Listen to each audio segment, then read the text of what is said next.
Hi, welcome to Mooney English.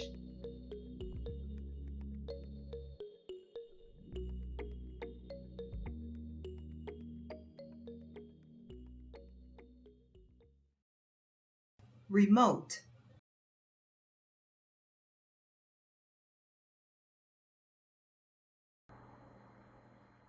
remote, remotely, full time,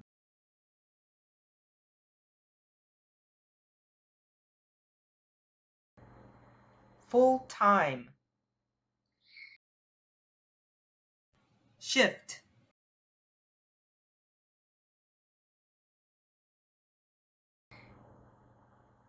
shift, commute,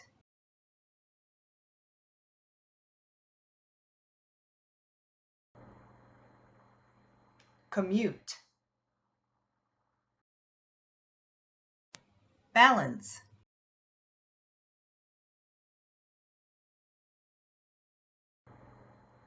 balance, distracted,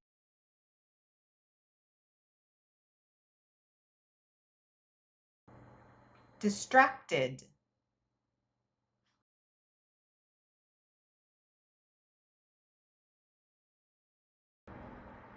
70% of US employees now work from home.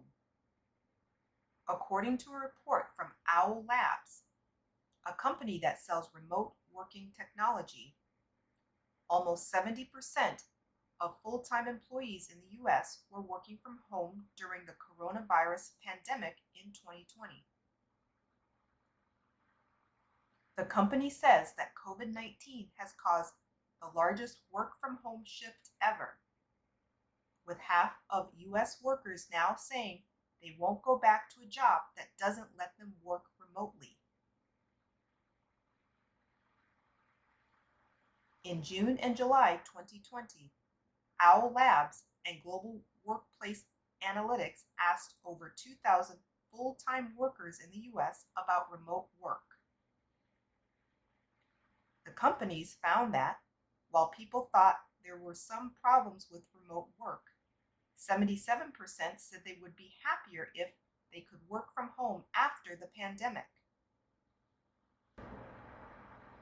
One of the biggest reasons people wanted to work from home was to stay safe from COVID-19. However, people also said they wanted to work from home so they wouldn't have to commute, could be less stressed, have a better work-life balance, and get more done. Working from home also saved people an average of almost $500 a month. However, people said they had problems with being distracted or with getting technology to work properly. About 20% also said they worked more during COVID-19, with remote employees working an average of 26 extra hours each month. After the pandemic has ended, 92% say they expect to work from home at least once a week, and 80% expect to work from home at least 3 times a week. More than a quarter would even take up to 10% less pay to be allowed to work from home at least some of the time.